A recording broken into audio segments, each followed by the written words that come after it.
இந்த வாள் ஏற்கனவே ரொம்ப பவர்ஃபுல்லா இருக்குன்னு ஹான்வு நினைக்கிறான். ஆனா அவனுக்கு இன்னொரு டெஸ்ட் பண்ணணும்னு ஆசை வருது. உடனே பக்கத்துல இருக்கிற இன்னொரு மரத்தை தாக்குறான். ஆனா இந்த தடவை தன்னோட முழு சக்தியையும் அந்த வாளுக்குள்ள செலுத்துறான். அந்த அரிப்பு தன்மையை பயன்படுத்தியும் அந்த அட்டாக் சரியா வேலை செய்யலைங்கிறத ஹான்வு உணர்றான். சரி, வேற ஒரு எஃபெக்டை பயன்படுத்தலாம்னு முடிவு பண்ணி ஒரு பாறையை தாக்குறான். அந்த அடியில அந்த பாறை அப்படியே சுக்குநூறா வெடிச்சு செதறுது. ஒரு கனமான வாளோட அந்த கிரஷிங் எஃபெக்ட் ரொம்ப சுவாரஸ்யமா இருக்குன்னு அவன் நினைக்கிறான். அது மட்டும் இல்லாம இந்த வாளுக்கு இயற்கையாவே இருண்ட குணங்கள் இருந்தாலும் அது எந்த விதிகளையும் பின்பற்றதில்ல. ஒரு இருண்ட சக்திக்கு இருக்க வேண்டிய சாதாரண எஃபெக்ட் இதுல இல்ல.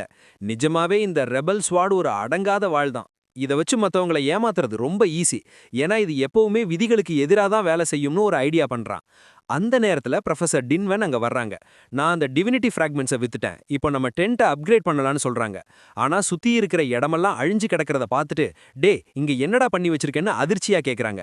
அதுக்கு ஹான்வு, எனக்கு ஏத்த மாதிரி ஒரு ஜாலியான லைஃப் டெக்னிக்கை நான் உருவாக்கிட்டேன், இனிமே விதிகளின்படி விளையாடுறது என்னோட அகராதியிலே கிடையாதுன்னு கெத்தா சொல்றான். நிஜமாவே நீ இந்த வழியில தான் போக போறியான்னு டின்வன் கேட்க, ஆமா, இப்போ அந்த கேங் வந்து ஏதாச்சும் பிரச்சனை பண்ணா அவங்கள சமாளிக்க நான் இன்னும் தயாரா இருக்கேன்னு சொல்றான். அப்புறம் ரெண்டு பேரும் புதுப்பிக்கப்பட்ட அந்த டென்ட்டை பார்க்க போறாங்க. கேம்புக்கு போனதும் அவங்களுக்கு பாராட்டுகள் கிடைக்குது. ஏன்னா இப்போ அவங்களோட ட்ரைனிங் ஏரியா 4 சதுர கிலோமீட்டரா அதிகரிச்சிருக்கு. உள்ள போய் பார்த்த ஹான்வுவுக்கு இன்னும் ஆச்சரியம். 4 சதுர கிலோமீட்டர்னா சும்மாவா, இப்போ இன்னும் நிறைய வீரர்களை என்னால வரவழைக்க முடியும்னு குஷியாகிறான். ப்ரொஃபஸரும் ஆமா, நம்ம சீக்கிரம் வேலையை ஆரம்பிக்கணும்னு சொல்றாரு. அடுத்த சில நாட்கள்ல ஹான்வு அந்த ரெபலியன் டிவினிட்டி மூலமா ஏகப்பட்ட எக்ஸ்பீரியன்ஸ் பாயிண்ட்ஸை சம்பாதிக்கிறான். டின்வனும் ஒரு பலமான லார்ட் லெவல் உயிரினக்க தன்னோட ஆர்மியில சேர்த்துக்கிறாரு. அதே சமயம் அந்த போர்க்களத்துக்குள்ள ஹுஹாய் நுழையறான். இந்த தடவை கண்டிப்பா ஹான்வுவை பிடிச்சு அந்த காட் கிங் கிட்ட கூட்டிட்டு போயே ஆகணும்னு உறுதியா இருக்கான். அவன் வந்த அந்த போர்ட்டல் இன்னும் திறந்து தான் இருக்கு. அது வழியா செத்து போன சுடியோட அப்பா அம்மாவும் வராங்க. ஹான்வுவை முடிக்க நிஜமாவே ஏதாச்சும் வழி இருக்கான்னு அவங்க கேட்க, அந்த ட்ரூ காட் ஹுஹாய் கண்டிப்பா சுடியோட சாவுக்கு நான் பழி வாங்குவேன்னு சொல்றான். அப்போ கேங்கும் லெட்டியனும் கூட அந்த போர்ட்டல் வழியா வெளியே வர்றாங்க. லெட்டியன், நான் ரொம்ப நேரமா ஹான்வுவை கண்காணிச்சுட்டு தான் இருக்கேன், நாம எப்ப அட்டாக் பண்ண போறோம்னு கேட்கறான். ஹுஹாய், அவசரப்படாதீங்க, முதல்ல இங்க இருக்கிற சூழ்நிலையை புரிஞ்சுப்போன்னு சொல்றான். ஆனா மனசுக்குள்ள, ஒரு ட்ரூ காடான நான் கூட 4 டெமிகாட்ஸை வச்சுக்கிட்டு இப்பதான் டெமிகாடான ஒரு சின்ன பையனை பிடிக்க இவ்ளோ கஷ்டப்படுறது நேர விரையும் தான் நினைக்கிறான். அவங்க எல்லாரும் சேர்ந்து ஹான்வுவை ஒரே அடியில முடிக்க தயாரா இருக்காங்க. இங்க ஹான்வுவும் ப்ரொஃபஸரும் 3 ஹை லெவல் ஆவிகளை எதிர்கொள்றாங்க. ஹான்வு தன்னோட லோக்கஸ்ட் ஆர்மியையும் ப்ரொஃபஸர் தன்னோட முயல் வீரர்களையும் வரவழைக்கிறாங்க. ஒரு கஷ்டமும் இல்லாம அந்த 3 ஆவிகளையும் ஒரே நேரத்துல துவம்சம் பண்ணிடுறாங்க. ஃப்ராக்மெண்ட்ஸை சேகரிச்சதுக்கு அப்புறம் ஹான்வு, சீக்கிரமே நம்ம டென்ட்டை இன்னும் அப்கிரேட் பண்ணி நிறைய வீரர்களை வரவழைக்கலாம்னு சொல்றான். ஹான்வுவோட பலம் அதிகரிச்சிருக்கிறத ப்ரொஃபஸர் பாராட்டுறாரு. வெறும் சில நாட்கள்ல 3 டிவைன் டெக்னிக்ஸை நீ கத்துக்கிட்டது பெரிய விஷயம்னு சொல்றாரு. அப்போ திடீர்னு பனிமூட்டத்துக்கு நடுவுல இருந்து 2 பேர் வர்றாங்க. ஒரு வழியா வந்துட்டீங்களான்னு ஹான்வு கேட்கறான். அவங்க வேற யாரும் இல்ல, சுடியோட அப்பா சுமனும் அவரோட மனைவியும் தான். அவங்க பழிவாங்க தான் வந்திருக்காங்கன்னு தெரிஞ்ச ஹான்வு எந்த பேச்சும் இல்லாம தன்னோட ரெபல் வாளை எடுத்துக்கிட்டு அவங்கள நோக்கி பாயிறான். சுமன் டக்குன்னு தன்னோட வாளை எடுத்து ஹான்வுவோட பலமான அடியை தடுக்கிறான். ஆனா அந்த அரிப்புத்தன்மையால அவனோட வாள்ல விரிசல் விட ஆரம்பிக்குது. உன்னால தான் என் மகனை இழந்தேன், உன்னை துண்டு துண்டா வெட்டுவேன்னு சுமன் கத்துறான். ஹான்வு நக்கலா சிரிச்சுக்கிட்டே, அப்படியா, அப்போ நீ நேர்ல போய் உன் மகனை பாருன்னு சொல்லிட்டு தன்னோட அந்த மொனார்க் லெவல் டிராகன் வடிவத்துக்கு மாறுறான். இப்பதான் டெமிகாடான ஒரு சின்ன பையன் எப்படி மொனார்க் லெவல் சக்தியை வச்சிருக்கான்னு அவங்க அதிர்ச்சியாகிறாங்க. இவனை இப்பவே முடிக்கலனா எதிர்காலத்துல பெரிய ஆபத்துன்னு முடிவு பண்ணி சுமன் தன்னோட ஒட்டுமொத்த மெட்டல்மேன் ஆர்மியையும் முன்னேற செய்கிறான். ஹான்வு அதை பார்த்து சிரிக்கிறான், ஏன்னா அவனால பறக்க முடியும். நிலைமை மோசமாகிறத பார்த்த டின்வன் தன்னோட முயல் வீரர்களை ஹான்வுக்கு உதவி செய்ய அனுப்புறாரு. சுமனும் அவரோட மனைவியும் தங்களோட சக்தியை ஒன்னா சேர்த்து அந்த மெட்டல்மேன் வீரர்கள் எல்லாத்தையும் ஒன்னா இணைச்சு ஒரு பிரம்மாண்டமான அரக்கனை உருவாக்குறாங்க. ஹான்வு தன்னோட ஒரு வெட்டுக்கிளியை ஏவி விடுறான். ஆனா அந்த அரக்கன் ஒரே அடியில அதை துவம்சம் பண்ணிடுது. அடங்காத சிறுவனேன்னு அவங்க 2 பேரும் சந்தோஷத்துல கத்துறாங்க. ஆனா ஹான்வு சிரிச்சுக்கிட்டே, எல்லாம் என்னோட பிளான் படி தான் நடக்குதுன்னு சொல்லிட்டு தன்னோட சுப்ரீம் லோகஸ்ட் வீரர்களை வரவழைச்சு அந்த மெட்டல் அரக்கனை அப்படியே செதைச்சிடுறான். அதே சமயம் அவங்க 2 பேரையும் நோக்கி பாயிறான். ஒரு சின்ன சிரிப்போட சுமனுக்கு பின்னாடி டக்குன்னு டெலிபோர்ட் ஆகி அவன் என்ன நடக்குதுன்னு யோசிக்கிறதுக்குள்ள ஒரே அடியில வீழ்த்திடுறான். சுமனோட மனைவி ஹான்வுவோட கவனக்குறைவை பயன்படுத்தி தாக்க வர்றாங்க. ஆனா ப்ரொஃபசர் டின்வன் திடீர்னு தோன்றி அவங்களோட முதுகுல வாளை இறக்கி அவங்களையும் காலி பண்றாரு. நிலைமை இன்னும் மோசமாகும், இங்கிருந்து உடனே கிளம்புன்னு ப்ரொஃபசர் சொல்றாரு. ஆனா அதுக்குள்ள காலம் கடந்துருச்சு. கேங்கும் லெட்டியனும் அங்க வந்துடுறாங்க. நீங்க தப்பிச்சிடலான்னு நினைக்கிறீங்களான்னு அவங்க கேட்க, திரும்பவும் உங்களுக்கு என்னதான் வேணும்னு ப்ரொஃபசர் எரிச்சலா கேட்கிறாரு. அந்த மெட்டல்மேன் ஆர்மி அழிஞ்சு கிடக்கிறத பார்த்த லெட்டியன் அதிர்ச்சி ஆகுறான். வெறும் சில நாட்கள்ல இவங்க இவ்ளோ பலசாலி ஆயிட்டாங்களே, ஒரு காயம் கூட இல்லாம 2 டெமிகாட்ஸை முடிச்சிட்டாங்களேன்னு ஆச்சரியப்படுறான். ஹான்வு அவங்கள ஒரு கூர்மையான பார்வையோட பார்க்கறான். எதிரிகளோட ஆட்கள் ரொம்ப அதிகமா இருக்கிறத ஹான்வு கவனிக்கிறான். அவனுக்கும் ப்ரொஃபசர் டீன்வென்னுக்கும் இது ரொம்பவே பாதகமான சூழ்நிலை. ஏன்னா ஏற்கனவே நடந்த சண்டையில அவங்க நிறைய வீரர்களை இழந்துட்டாங்க. எதிரிகள் தங்களை விட ரொம்ப பலமா இருக்காங்கன்னு புரிஞ்சுகிட்ட டீன்வென் எப்படியாவது ஹான்வுவை தப்பிக்க வைக்கணும்னு முடிவு பண்றாரு. ஹான்வு, இன்னும் கொஞ்ச நேரத்துல நான் என்னோட முழு சக்தியையும் பயன்படுத்தி எதிரிகளோட வியூகத்துல ஒரு ஓட்டைய உருவாக்குறேன். அந்த கேப்ல நீ எவ்வளவு உயரமா பறக்க முடியுமோ அவ்வளவு உயரமா பறந்து தப்பிச்சு போயிரு. அவங்களால உன்னை தொடக்கூட முடியாத அளவுக்கு வேகமா போயிருன்னு எச்சரிக்கிறாரு. தன்னை காப்பாத்த ப்ரொஃபசர் தன்னோட உயிரையே பணைய வைக்க தயாரா இருக்கிறத பார்த்து ஹான்வு அதிர்ச்சியாகிறான். ஆனா டீன்வென், தேவையில்லாம உளராத. இந்த மூவ் பண்றதுக்கு நமக்கு ஒரே ஒரு வாய்ப்பு தான் இருக்கு. அதை சரியா பயன்படுத்திக்கோன்னு அதட்டுறாரு. ஆனா ஹான்வு அவரை தடுத்து, நீங்க உங்களை தியாகம் பண்ணிக்கிற அளவுக்கு இன்னும் நிலைமை மோசமாகல ப்ரொஃபசர். இந்த சூழ்நிலையை என்னால கையாள முடியும்னு எனக்கு தெரியும். என்ன நம்புங்கன்னு உறுதியா சொல்றான். டீன்வென், சரி உன்னை நம்புறேன், ஆனா ரொம்ப ஜாக்கிரதையா இருன்னு சொல்றாரு. இத பார்த்துட்டு இருந்த லெட்டியன் நக்கலா சிரிக்கிறான். உன்னால கையாள முடியுமா? எங்க 2 பேர்கிட்டயும் சேர்த்து 4 கோடி பலமான வீரர்கள் இருக்காங்க. இதுல நீ என்ன பண்ணிட முடியும்னு கேக்குறான். அப்போ கேங் குறுக்கிட்டு டீன்வென்னை எச்சரிக்கிறான். நாங்க இங்க வந்ததுக்கு ஒரே காரணம் ஹான்வுவை பிடிக்கிறது மட்டும்தான். நீ இதுல தலையிடாம இருந்தா உனக்கு எந்த பிரச்சனையும் வராம நாங்க பாத்துப்போன்னு சொல்றான். அதுக்கு ப்ரொஃபசர் ரொம்ப கெத்தா, என் கண்ணு முன்னாடி என் மாணவன் உயிர் போறத என்னால வேடிக்கை பார்க்க முடியாது. ஒரு ஆசிரியரா இதுதான் என்னோட கடைசி வார்த்தைன்னு முகத்துல அடிச்ச மாதிரி சொல்றாரு. லெட்டியன் திரும்பவும் கிண்டல் பண்றான். என்ன ரொம்ப பெரிய மனுஷன் மாதிரி சீன் போடுறியா? உன்னோட வளங்கள் எல்லாம் தீர்ந்து போனதுக்கு அப்புறமும் நீ இப்படித்தான் பேசுவியான்னு பாக்கறேன்னு சொல்றான். கேங் ப்ரொஃபசரை பார்த்து, நாம நல்ல நண்பர்களா இருந்திருக்கலாம், ஆனா நீ என்னோட ஆஃபரை மதிக்கல. அதனால இப்ப நடக்க போறதுக்கு என்ன வருத்தப்படாதன்னு சொல்லிட்டு உடனடியா தன்னோட உல்ஃப் கேவல்ரி ஆர்மியை அட்டாக் பண்ண சொல்றான். பயங்கரமான ஓநாய்கள் இவங்கள நோக்கி பாயுது. 2 பேரும் சண்டையில இறங்குறாங்க. அந்த ஓநாய்கள் ப்ரொஃபசரோட முயல் வீரர்களை ஒவ்வொன்னா வேட்டையாட ஆரம்பிக்குது. இத பார்த்து ப்ரொஃபசர் ரொம்பவே அப்செட் ஆகுறாரு. இவ்வளவு அழகான முயல் குட்டிகளை கொல்ல இவங்களுக்கு எப்படித்தான் மனசு வருதோன்னு வேதனையில புலம்புறாரு.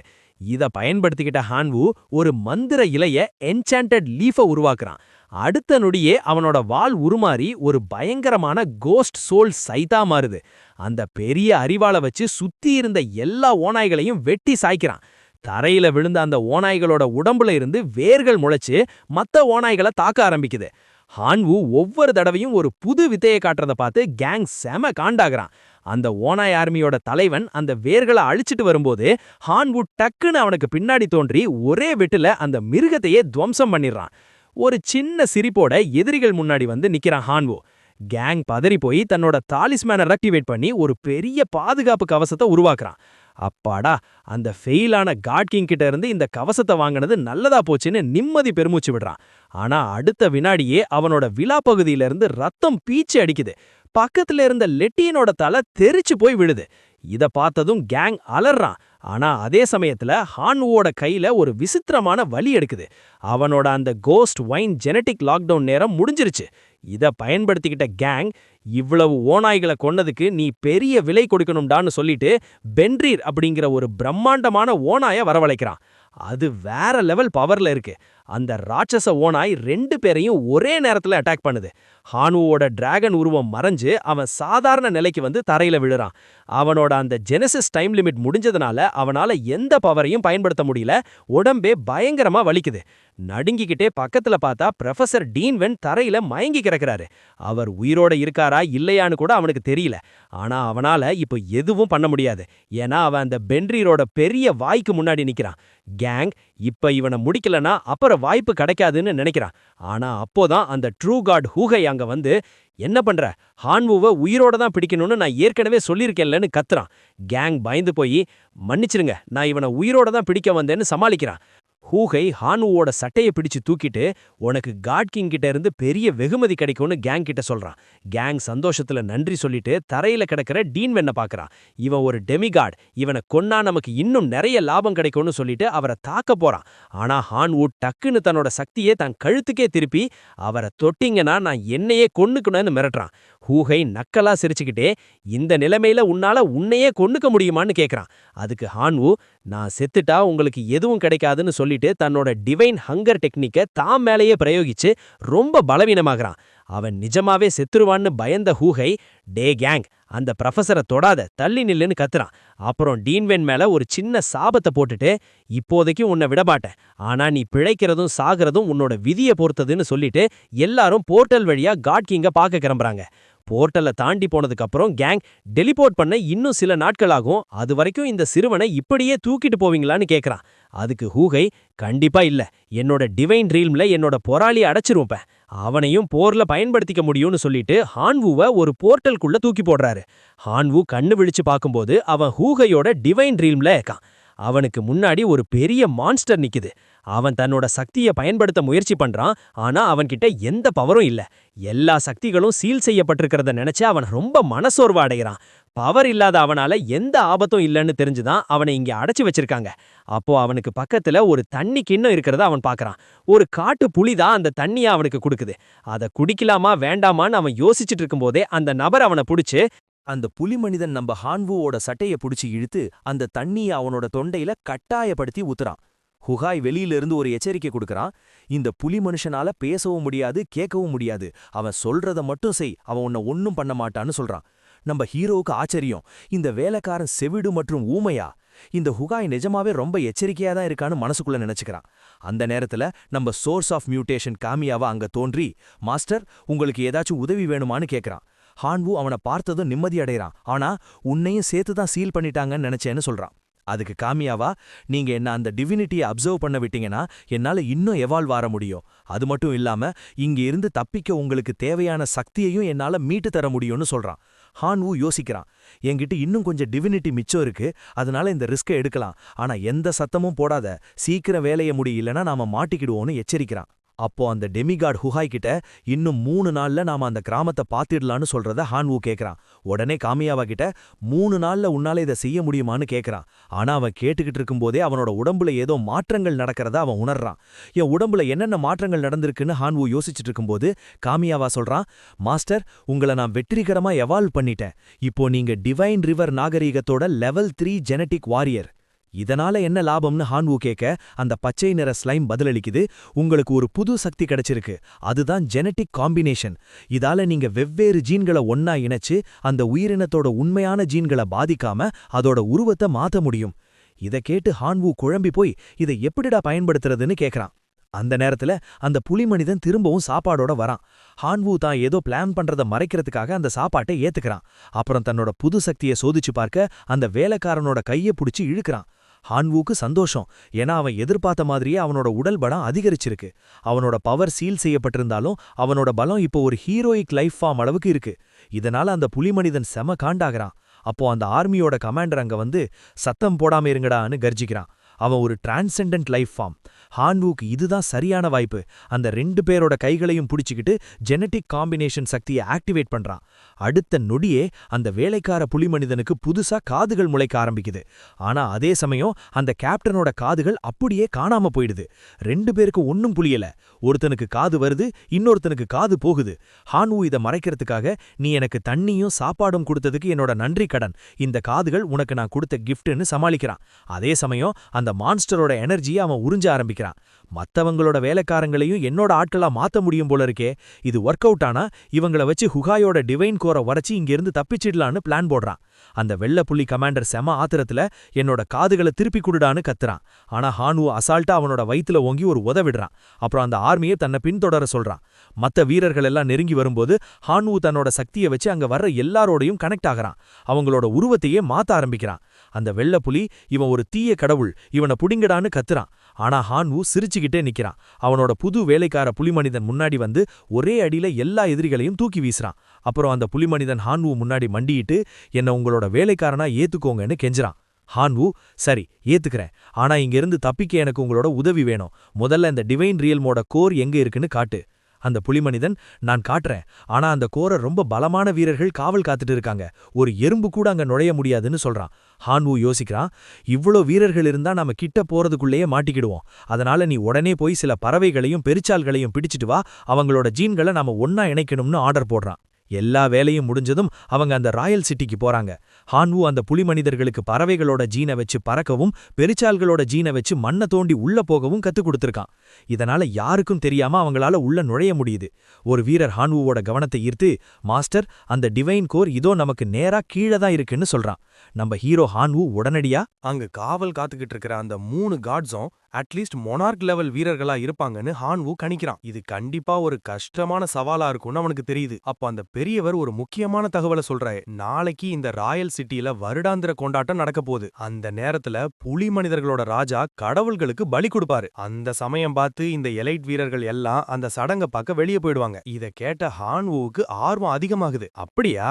அப்போ நாளைக்கு சூழ்நிலைக்கு ஏத்த மாதிரி நாம ஆக்ஷன்ல இறங்கலாம்னு சொல்றான். அடுத்த நாள் அந்த ராயல் சிட்டியோட மதில் சுவர்களுக்கு பக்கத்துல நின்னு ஹான்வு தன்னோட டிவைன் ஐ மூலமா உளவு பார்க்கறான். அவன் எதிர்பார்த்த மாதிரியே அந்த டிவைன் கோரை பாதுகாக்க இப்போ ஒரே ஒரு எலைட் கார்டு மட்டும் தான் அங்க இருக்கான். அப்பாடா, இப்போதைக்கு 2 எதிரிகள் குறைஞ்சிருக்காங்க. அவன் நிம்மதி அடைகிறான். உடனே தன்னோட வீரர்கள் எல்லாருக்கும் கட்டளை போடுறான். எல்லாரும் ஒன்னா குதிச்சு அந்த டிவைன் கோரை தாக்கி துவம்சம் பண்ணுங்க. ஹான்வுவும் ஒரு வீரனோட முதுகுல ஏறிக்கிறான். அந்த சமயம் ஏதோ ஒரு சத்தம் கேட்கவும் அந்த கார்டு மேல நிமிர்ந்து பாக்குறான். தடை செய்யப்பட்ட இடத்துக்குள்ள ஊடுருவல்காரங்க வந்துட்டாங்கன்னு கத்துறான். ஆனா ஹான்வுவோட ஆர்மி மின்னல் வேடத்துல முன்னேறி போகுது. ஹான்வு அவங்க எந்த திசையில பறக்கணும்னு கோஆர்டினேட் பண்றான். கோருக்கு பக்கத்துல போனதும் ஹான்வு தன்னோட வேலைக்கார புலி மனிதன் கிட்ட, நீ அந்த எதிரிய புடிச்சு வை, நான் போய் இந்த டிவைன் ரீல்மோட போற தேடுறேன்னு சொல்றான். அந்த புலி மனிதன் சண்டைக்கு தயாராகிறான். ஹான்வுவும் தன்னோட கைகளை தயார் பண்றான். பெருச்சாலியோட ஜீன்களோட இணைக்கப்பட்ட என்னோட இந்த கைகள் இப்போ ரொம்ப உதவியா இருக்கும்னு நினைக்கிறான். அந்த எலைட் கார்டு இவங்களை தடுக்க முயற்சி பண்றான். ஆனா ஹான்வு அதை பொருட்படுத்தாம கோரோட மைய பகுதியை தேடுறான். 2 வீரர்களும் பயங்கரமா சண்டை போட்டுக்கிட்டு இருக்காங்க. என்னோட ஆட்களால ரொம்ப நேரம் அந்த கார்டை தடுத்து நிறுத்த முடியாது. நான் சீக்கிரம் கோரை கண்டுபிடிச்சே ஆகணும்னு ஹான்வு பதற்றமாகறான். கொஞ்ச நேர தேடலுக்கு அப்புறம் ஒரு வழியா கோருக்கு போற வழியா அவன் கண்டுபிடிச்சிடறான். தன்னோட கையில ஒரு பயங்கரமான சக்தியை திரட்டி, எல்லாம் நரகத்துக்கு போங்கடான்னு கத்துறான். தன்னோட கைய ஒரு நிழல் நகம் மாதிரி மாத்தி அந்த கிறிஸ்டல் இருக்கிற இடத்துல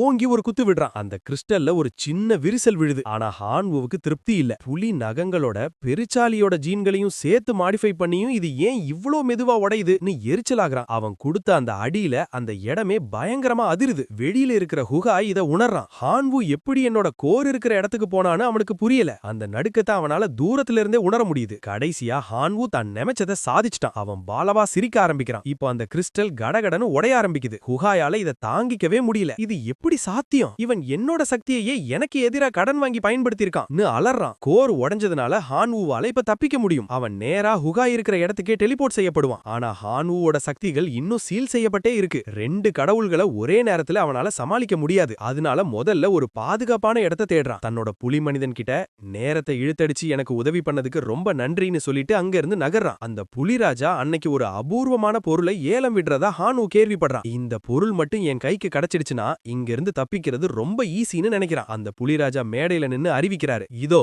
வின் ரிப்பிங் பூட்ஸ். இது ஒரு 4 ஸ்டார் டிவைன் ஆர்டிஃபேக்ட். அடுத்த நொடியே ஹான்வு மின்னல் வேகத்துல வந்து அந்த புதையலை திருடுறான். உடனே சரணடைஞ்சிடுன்னு அந்த மான்ஸ்டர் கத்துது. ஆனா ஹான்வு அதை காதுல வாங்காம தன்னோட விரலை கடிச்சு அந்த பூட்ஸ் மேல ரத்தத்தை விடுறான். அந்த ஆர்டிஃபேக்ட் ஆக்டிவேட் ஆயிடுச்சு. இப்போ அவனால ரொம்ப சுலபமா காத்துல பறக்க முடியுது. ஹுகாய் ஹான்வுவை தப்பிக்கிறத பார்த்துட்டு, உன்னால தப்பிக்கவே முடியாதுடான்னு கத்துறான். ஹான்வுவுக்கு தெரியும் இப்போதைக்கு இவங்கள ஜெயிக்க முடியாதுன்னு. அவனுக்கு ஒரே ஒரு வழிதான் தெரியுது. உடனடியா அவன் அந்த பிளட்டி அரீனாவுக்கு டெலிபோர்ட் ஆகுறான். அங்க போனதுமே அவனுக்கு ஒரு நோட்டிபிகேஷன் வருது. இன்னொரு வாரிசு உனக்கு சேலஞ்ச் விட்டுருக்காருன்னு சிஸ்டம் எச்சரிக்குது. ஹான்வு அதை நிராகரிக்கிறான். இன்னும் அந்த சீல் ஆக்டிவா தான் இருக்கு. என்னால டிவைன் ரீல்ம் கூட கனெக்ட் பண்ண முடியல, சக்திகளையும் பயன்படுத்த முடியல. இப்ப என்ன பண்றதுன்னு யோசிக்கிறான். திரும்பவும் சிஸ்டம் அறிவிக்குது, இன்னொரு வாரிசு சேலஞ்ச் விட்டுருக்காருன்னு. ஹான்வு திரும்பவும் நிராகரிக்கிறான். ஆனா அடுத்த செகண்டே 3வது சேலஞ்சும் வந்துடுது. ஏத்துக்கிறீங்களான்னு சிஸ்டம் கேட்க ஹான்வு செம காண்டாகிறான். இவ்வளவு வேகமா சவால் விடுறாங்கன்னா கண்டிப்பா இவங்க என்ன கொல்ல தான் பிளான் பண்றாங்கன்னு அவனுக்கு புரியுது. வேற வழி இல்லாம அந்த சேலஞ்சை ஏத்துக்கிறான். அங்க ஒரு டார்க் ஃபிகர் வருது. ஒரு பொண்ணு முன்னாடி வந்து,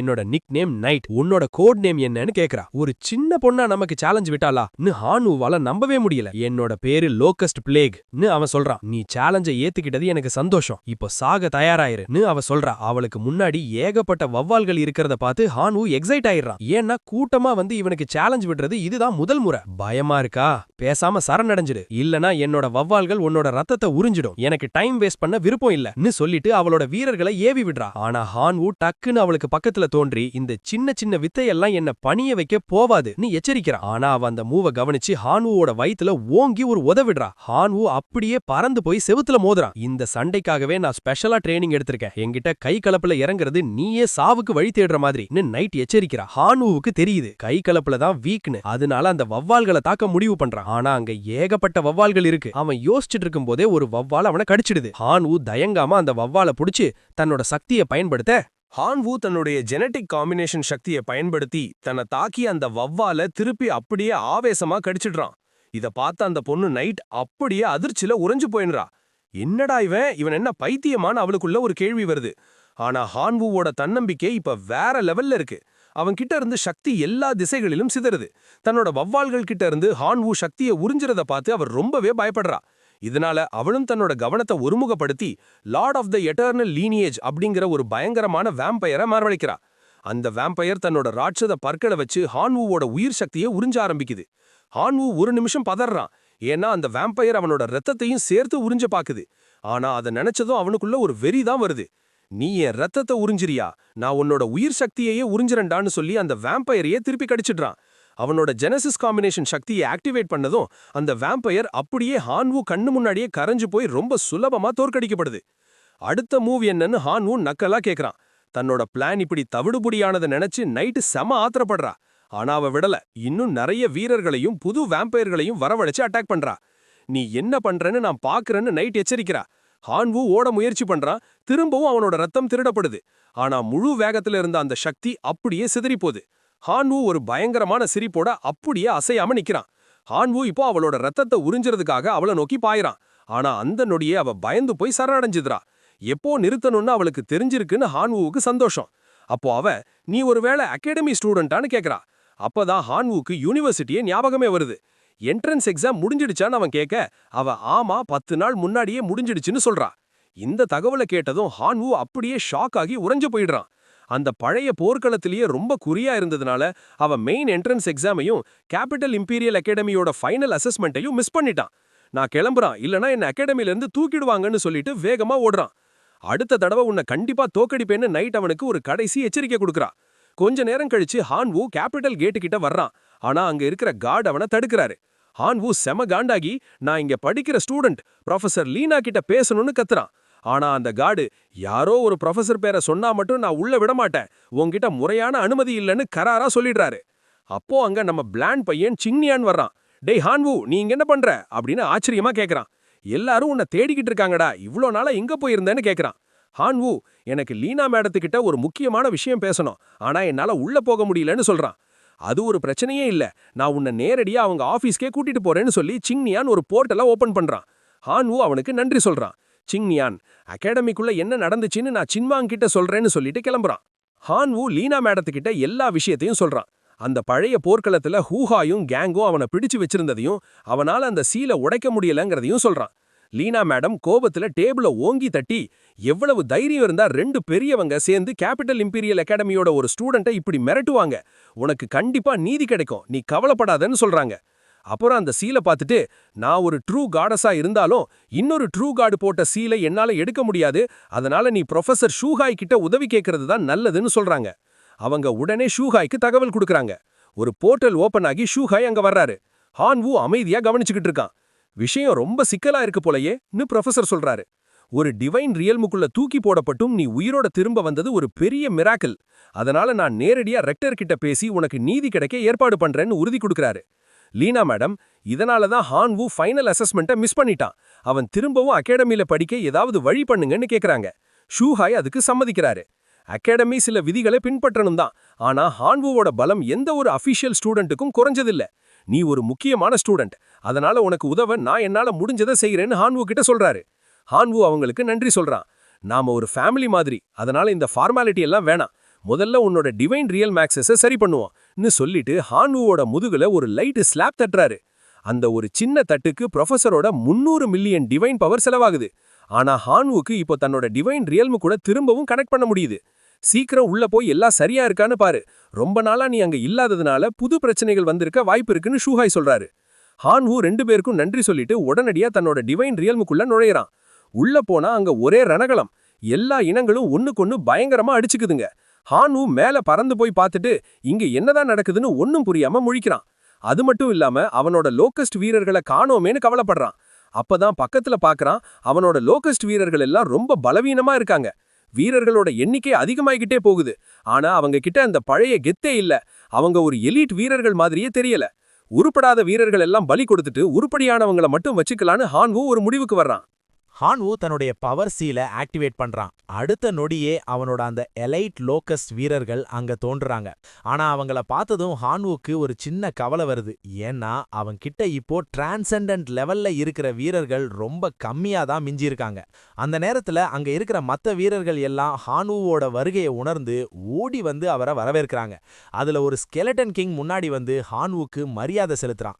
அப்போ சிஸ்டம் ஒரு கேள்வியை கேக்குது. நீங்க ஐஸ் எம்பரர் அப்படிங்கிற டிவினிட்டி லெவல் 1 நிலைக்கு எவால்வ் ஆக விரும்புறீங்களா? இத பார்த்ததும் ஹான்வுக்கு ரொம்ப சந்தோஷமா இருக்கு. இப்போதைக்கு அவன் கிட்ட டிவினிட்டி பவர் ரொம்ப கம்மியா இருந்தாலும் அவன் யோசிக்காம அந்த ஸ்கில்ல தேர்ந்தெடுக்கிறான். ஏன்னா அவனோட ரெபல்லியன் டிவினிட்டியை அப்டேட் பண்ணும்போது அவனால அந்த டிஸ்ட்ரக்ஷன் டிவினிட்டியையும் அப்சர்வ் பண்ண முடியும். அவன் இந்த முடிவுகளை எடுத்துட்டு இருக்கும்போதே அவனோட டிவைன் ரீல்ம்ல ஒரு பயங்கரமான வெளிச்சம் தோன்றுது. யாரோ ஒருத்தன் அவனோட டிவைன் கோரை தாக்க துணிஞ்சிருக்கிறத பார்த்து ஹான்வு அதிர்ச்சியாகிறான். டேய், யாரா இருந்தாலும் சரி என்னோட கோரை அழிக்காதீங்கடான்னு கத்திக்கிட்டே அந்த இடத்துக்கு ஓடுறான். அங்க போய் பார்த்தா ஒரு பயங்கரமான டிராகன் ஒரு சுப்ரீம் ஸ்கெலட்டன் கூட சண்டை போட்டுட்டு இருக்கு. அந்த ஸ்கெலட்டன் ஒரு மோனார்க் கேவல் உயிரினம். ஹான்வுக்கு ஒண்ணுமே புரியல. நீ எதுக்காக என்னோட டிவைன் கோரை அழிக்க பாக்குற? நான் உனக்கு எந்த தீங்கும் பண்ணலையேன்னு கேக்குறான். அதுக்கு அந்த ஸ்கெலட்டன் ரொம்ப கொடூரமா பதில் சொல்லுது. கடவுள்களோட கோரை அழிக்கிறதுக்காக மட்டும்தான் நான் உயிர் வாழறேன். கடவுள்களுக்கு நான் மட்டும் போதும், வேற எந்த இனத்தையும் நீங்க சேர்த்துக்க வேண்டிய அவசியம் இல்ல. ஹான்வு குழம்பி போறான். இங்க என்னதான் நடக்குதுன்னு எனக்கு தெரியல. ஆனா இதுக்கு மேல உன்னோட காரணத்தை பத்தி எனக்கு கவலை இல்லைன்னு சொல்லிட்டு அந்த வீரனை அந்த ரீல்ம்ல இருந்து வெளியேத்தி டியூரான் நகரத்துக்கு போக உத்தரவிடுறான். அந்த போர்ட்டல் வழியா அந்த வீரன் கட்டாயப்படுத்தி அனுப்பப்படுறான். ஹான்வு அந்த கிறிஸ்டலை பார்த்துட்டு என்னோட வேலைக்காரங்களை நான் ரொம்ப அதிகமா நம்புனதுனால தான் இப்படி ஆயிடுச்சுன்னு வருத்தப்படுறான். அதனால தன்னோட டிவைன் ரீல்முக்கு சில பாதுகாப்பு ஏற்பாடுகளை செய்யணும்னு முடிவு பண்றான். கோரை சுத்தி ஒரு பலமான தடுப்பை உருவாக்கி அதை அந்த கோட்டை முழுக்க பரவ செய்றான். அப்புறம் தன்னோட ஒட்டுமொத்த ஆர்மியையும் வரவழைக்கிறான். அவங்க எல்லாரும் ஹான்வுக்கு தங்களோட நித்திய விசுவாசத்தை சத்தியம் பண்ணி தராங்க. இப்போதைக்கு டிவைன் ரீல்ம் பிரச்சனைகள் முடிஞ்சதுன்னு ஹான்வு நினைக்கிறான். ஆனா அந்த பழைய போர்க்காலத்துல மாட்டிக்கிட்டு இருக்கிற ப்ரொஃபசர் டீன்வென்னையும் அவரோட வீரர்களையும் பத்தின கவலை அவனுக்கு இன்னும் இருக்கு. உடனே அவன் ஸ்கூலுக்கு டெலிபோர்ட் ஆகி லீனா மேடம் கிட்ட பேச போறான். அங்க ரூமுக்குள்ள சினுவாங்கும் இருக்கிறத பார்த்து அவன் ஆச்சரியப்படுறான். சினுவாங் அவனை பார்த்ததும் ஓடி வந்து நீ திரும்பி வந்துட்டேன்னு சிங்யான் சொன்னா, அதான் ஓடி வந்தேன், உன்னை பத்தி எனக்கு ரொம்ப கவலையா இருந்துச்சுடான்னு சொல்றா. ஹான்வு அவளை சமாதானப்படுத்துறான். டீச்சர் முன்னாடியே 2 பேரும் இப்படி இருக்கிறத பார்த்து அவங்களுக்கு லேசா வெக்கமா இருக்கு. லீனா மேடம் ப்ரொஃபசர் லெட்டியன் சண்டையில கொல்லப்பட்டதா என் கலீக் சொன்னாங்க அப்படின்னு சொல்ல ஹான்வுவும் அதை ஆமான்னு சொல்றான். அப்புறம் மேடம், எனக்கு அந்த பழைய போர்க்களத்துக்கு போக டிக்கெட் வேணும், நான் ப்ரொஃபசர் டீன்வென்னை மீட்க போகணும்னு கேட்கறான். சினுவாங் யோசிக்காம நானும் உன் கூட வர்றேன், இனிமே உன்னை தனியா விடமாட்டேன்னு சொல்றா. அவங்க 2 பேரும் அந்த இடத்துக்கு போய் அங்க இருக்கிற அந்த சின்ன கூடாரத்தை பார்க்கறாங்க. ஆனா அங்க யாருமே இல்ல. ப்ரொஃபசர் இன்னும் இங்க வரல போல இருக்குன்னு ஹான்வு சொல்றான். அந்த போர்க்களத்துல டிவினிட்டி ஃப்ராக்மெண்ட்ஸ் தவிர வேற எந்த சாப்பாடோ பொருளோ கிடைக்காது. அங்க ரொம்ப நாள் உயிர் வாழறது சாத்தியம் இல்லைன்னு ஹான்வுக்கு தெரியும். அதனால தன்னோட வீரர்களை வரவழைச்சு எந்த விலை கொடுத்தாவது ப்ரொஃபசரை கண்டுபிடிங்கன்னு உத்தரவிடுறான். கொஞ்ச நேரம் கழிச்சு ஹான்வுக்கு ஒரு பலமான அழுத்தத்தை உணர்றான். இது அந்த இரும்ப வெற்ற விண்டு ஸ்வாடோட அதிர்வு. அங்க போய் பாப்போன்னு கத்துறான். சினுவாங்கும் அதை ஏத்துக்கிறா. ஆனா அந்த சிக்னல் பூமிக்கு அடியில இருந்து வர்றதா அவ சொல்றா. லோக்கஸ்ட் வீரர்கள் தரையை தோண்டி ஒரு ஓட்டையை உருவாக்குறாங்க. 2 பேரும் உள்ள இறங்குறாங்க. கொஞ்ச தூரம் போனதும் அங்க ஒரு பெரிய கதவை பார்க்கறாங்க. அந்த இடத்துல ஒரு விசித்திரமான சக்தி இருக்கிறத ஹான்வு உணர்றான். அவனோட வாளும் அவனோட வீரர்களும் அந்த இடத்துக்குள்ள தான் மாட்டிக்கிட்டு இருக்காங்கன்னு ஹான்வுக்கு புரியுது. ஹான்வு தன்னோட சக்தியை பயன்படுத்தி திறக்க பார்க்கறான். ஆனா ஒரு பயனும் இல்ல. அப்போ சினுவாங் நான் ட்ரை பண்றேன்னு சொல்லிட்டு தன்னோட கண்கள்ல சக்தியை திரட்டி ஒரு அட்டாக்க பண்ணி அந்த கதவோட தடுப்பை நீக்கிறா. ஹான்வு திரும்பவும் முயற்சி பண்ண அந்த கதவு திறக்குது. 2 பேரும் உள்ள நுழையறாங்க. அந்த நேரத்துல ஒரு சரண்ட மன்றம் அவங்கள தாக்குது. ஆனா அது ஒரே அடியில துவம்சம் செய்யப்படுது. ஆனா அந்த அரக்கனோட துண்டுகள் எல்லாம் திசைகள்லையும் செதறத பார்த்து ஹான்வுக்கு ஏதோ தப்பா தோணுது. இந்த அரக்கன் ஏதோ ஒரு காரணத்துக்காக நாம சாகணும்னு துடிக்குதுன்னு அவன் கணிக்கிறான். சினுவாங் பதட்டத்தோட, நாம வந்த அந்த வாசல் இப்ப முழுசா மறைஞ்சு போச்சு, இனிமே வந்த வழியா திரும்பி போக முடியாதுன்னு சொல்றான். நம்மளோட சக்தியை தீர்க்கறதுக்காகவே யாரோ இப்படி பண்றாங்க போல. டிவைன் ரீல்ம் கூட நம்மளால பேச முடியல, சாப்பாடும் கம்மியா தான் இருக்கு, இப்படியே போனா நாம பசியிலேயே செத்து போயிடுவோம்னு ஹான்வு கவலைப்படுறான். சினுவாங் உடனே தன்னோட ஃபீனிக்ஸ் பறவையை வரவழைச்சு அந்த இடத்த சுத்தி பார்க்க போறான். ரொம்ப நேரம் பறந்தும் அங்க வெறும் பாலைவனம் தான் தெரியுது. அப்போ ஹான்வு அந்த விண்டு ஸ்வாடோட அதிர்வு இங்க பக்கத்துல தான் கேக்குதுன்னு சொல்ல முடிக்கிறதுக்குள்ள அவனுக்கு முன்னாடி அந்த வாளோட நிழல் தெரியுது. ஹான்வு அவனோட வீரர்களும் சேர்ந்து அந்த ஆவியை அந்த துயரத்திலிருந்து விடுவிக்கிறாங்க. ஹான்வு ஒரு நிமிஷம் கூட வேஸ்ட் பண்ணாம, நீ ப்ரொஃபசர் டீன் வென்னை எங்கேயாச்சும் பாத்தியான்னு கேட்கறான். அதுக்கு அந்த ஆவி, நாங்க 2 பேரும் ஒன்னா தான் இருந்தோம், ஆனா 3 நாளைக்கு முன்னாடி அந்த ராட்சத மலைகளுக்கு பக்கத்துல எங்களை பிரிச்சுட்டாங்க, அவங்க ப்ரொஃபசரை கூட்டிட்டு போயிட்டாங்க, இனிமே அவரை மீட்க நேரம் இல்லைன்னு சொல்லுது. ஹான்வு, பரவாயில்ல, அவர் எந்த திசையில போனாருன்னு மட்டும் சொல்லு, நாங்க எப்படி அவரை காப்பாத்துறோன்னு பாருன்னு சொல்றான்.